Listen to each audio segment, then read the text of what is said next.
Hafiz Walid Saikun menyimpulkan bahwa persoalan Syekh Siti Jenar tampaknya bukan persoalan kemurtadan, kejindikan, atau kekafiran. Malah sebenarnya sudah menjadi klasik dalam memasyarakatkan pandangan-pandangan esoteris. Ternyata vonis Wali Songo yang dibacakan oleh Sunan Giri pun berbunyi Siti Jenar kafir di sisi manusia dan mukmin di sisi Allah. Ada juga yang menganggap Syekh Siti Jenar sebagai seorang intelek yang telah memperoleh esensi Islam. Ajaran-ajarannya tertuang dalam karya sastra buatannya sendiri yang disebut Pupu, yang berisi tentang budi pekerti. Syekh Siti Jenar menurut Kiai Haji Sahibul Paraji Arabani memiliki nama asli Sayyid Hasan Ali Al-Husaini yang masih memiliki garis keturunan dari Rasulullah Shallallahu Alaihi Wasallam, dan setelah dewasa mendapat gelar Syekh Abdul Jalil atau Raden Abdul Jalil.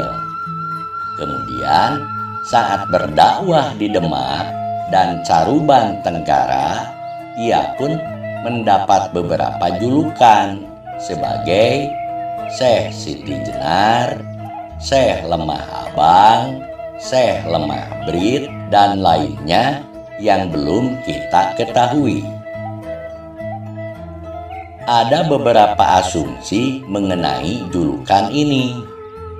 Syekh berasal dari bahasa Arab. Syekh, Syekh atau Syekh adalah sebuah gelar bagi seorang ahli atau pemimpin atau tetua dalam lingkup muslim atau tokoh ulama. Siti dalam bahasa Jawa berarti tanah. Namun ada pula yang berasumsi kata Siti berasal dari kata Sidi atau Sayyidi yang berarti tuanku atau junjunganku. Jenar dalam bahasa Indonesia berarti merah. Dalam bahasa Jawa berarti kuning kemerahan. Ada pula yang berasumsi dari bahasa Arab jinar yang berarti dengan tafsiran ilmu yang dimilikinya selalu membara atau semangat akan ilmu seperti api. Namun ada juga yang mengartikan hayalan yang terbakar. Dari kata jin atau goib, nar artinya api. Bahkan ada pula yang mengartikan kata jenar dalam kehidupan masyarakat Jawa adalah sebuah binatang cacing yang ukurannya sangat besar. Menurut cerita rakyat di Pulau Jawa, sebelum eksekusi Syekh Siti Jenar berlangsung, sempat ada kejadian yang mencengangkan, yakni saat keris Ki Kantanaga dihujamkan oleh Sunan Kudus ke tubuh Syekh Siti Jenar, terdengar suara keras seperti beradunya kedua besi yang sangat besar. Lalu para wali saling tersenyum sambil berkata, "Masa ada Allah seperti besi?" Syekh Siti Jenar kemudian menjawab, "Coba tusuklah sekali lagi." Ketika tusukan kedua, Syekh Siti Jenar menghilang, tidak ada wujud jasadnya. Para wali pun berkata kembali, "Masa matinya Allah seperti itu?" Secepat kilat Syekh Siti Jenar menampakkan diri kembali sambil berkata, "Coba tusuk sekali lagi." Ketika tusukan ketiga, Syekh Siti Jenar membujur tergolek di lantai halaman masjid. Dari lukanya keluar darah merah, dan para wali berkata kembali, "Masa matinya Allah seperti itu?" Seketika itu, Syekh Siti Jenar pun bangun hidup kembali tanpa luka, lalu berkata, "Coba tusuk sekali lagi." Kemudian pada tusukan keempat, Syekh Siti Jenar rebah, mati, dan dari lukanya mengalir darah putih. Seketika itu para wali berkata kembali, "Masa matinya seperti cacing?" Karena berkali-kali tusukan selalu mati hidup lagi, maka Syekh Siti Jenar berkata, "Lalu harus bagaimana mati saya menurut keinginan Anda?" Dan dijawab oleh seluruh wali, "Biasa saja. Seperti orang tidur, badannya lemas. Begitulah mati bagi seorang insanul kamil." Sesudah itu ditusuklah jasadnya dan wafatlah Syekh Siti Jenar seperti umumnya manusia. Lalu jasadnya mengecil sebesar kuncup bunga melati yang mengeluarkan baunya harum semerbak mewangi. Wallahu a'lam bishawab. Syekh Siti Jenar disebut juga Sunan Jepara, yaitu seorang guru besar agama yang tinggal di Kadipaten Jepara. Sedangkan Syekh Lemah Abang atau Lemah Brit adalah sebutan masyarakat Jepara karena ia tinggal di Dusun Lemah Abang, Kecamatan Keling. Bahkan Tuan Guru Pekri Juliansa dalam bukunya Napak Tilas Para Empu Hyang tahun 1996 menyatakan bahwa makam Syekh Siti Jenar ada di puncak Gunung Dempu atau Dempo, Kota Pagar Alam, Sumatera Selatan. Dalam mitologi budaya dan sejarah jagat Besema, ia dikenal dengan nama Puyang Ngawak Raje Nyawe. Jadi cerita kematian Syekh Siti Jenar itu antara lain: pertama, Syekh Siti Jenar dijatuhi hukuman mati oleh Sunan Gunung Jati. Pelaksana hukuman atau algojonya tak lain adalah Sunan Gunung Jati sendiri, dengan tempat eksekusi di Masjid Ciptarasa Cirebon.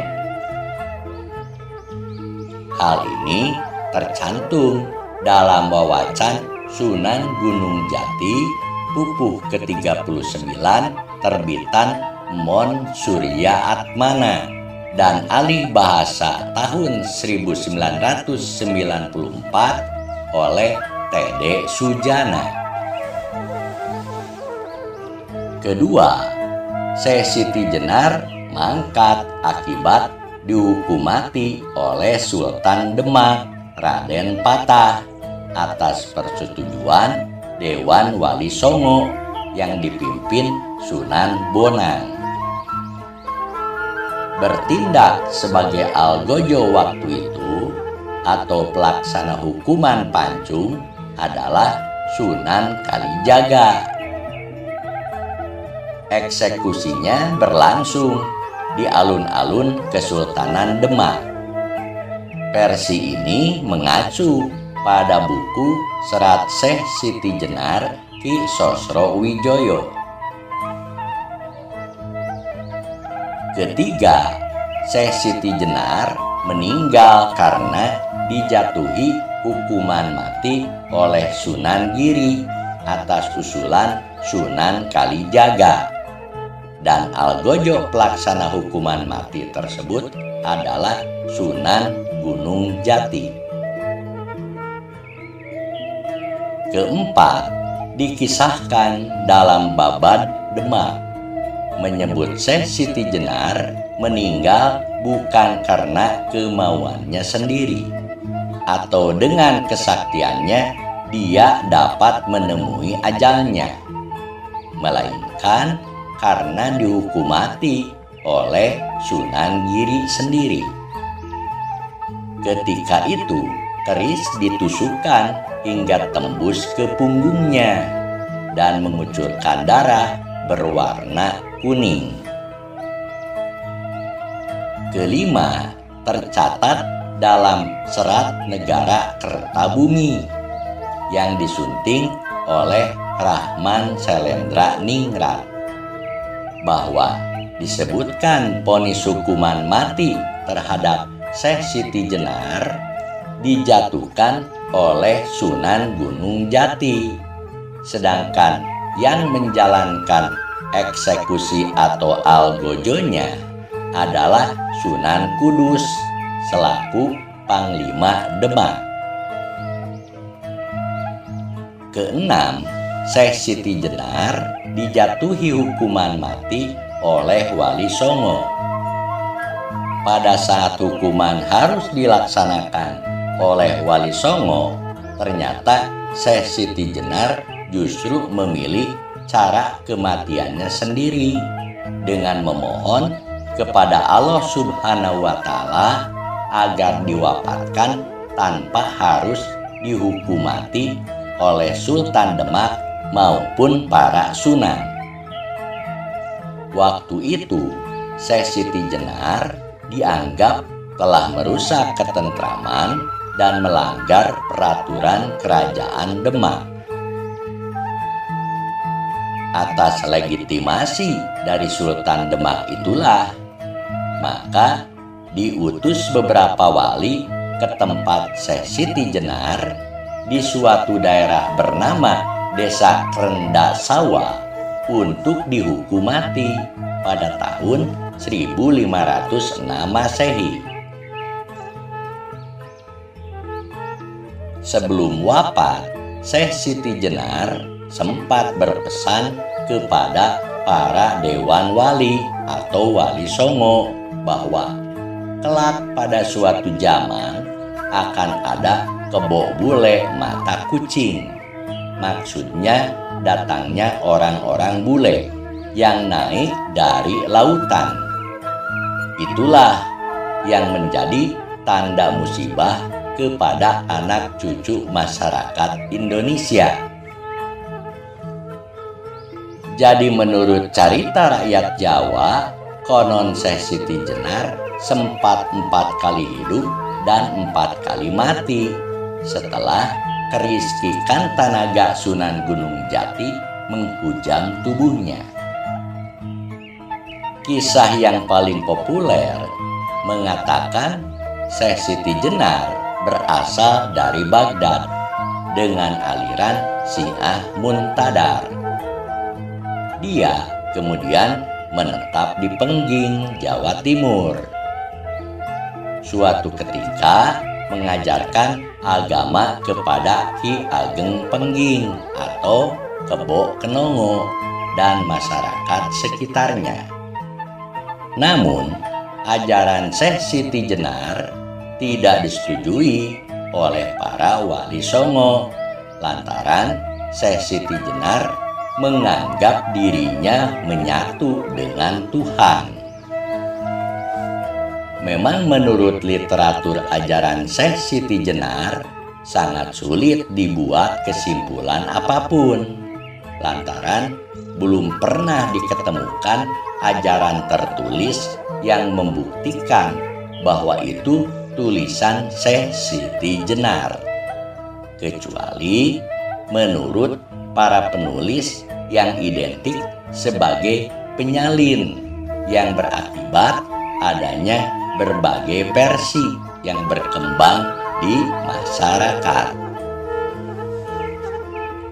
Suka atau tidak suka, kenyataan yang ada menyimpulkan bahwa Syekh Siti Jenar dengan falsafah atau paham dan ajarannya sangat terkenal di berbagai kalangan Islam, khususnya orang Jawa, meskipun dengan pandangan berbeda-beda. Pandangan Syekh Siti Jenar menganggap alam kehidupan manusia di dunia hanya sebagai kematian, karena setelah menemui ajalah sebagai kehidupan yang sejati. Dirinya memposisikan manusia dan sekaligus Tuhan. Tentu sangat menyimpang dari pendapat Wali Songo, dalil, dan hadis.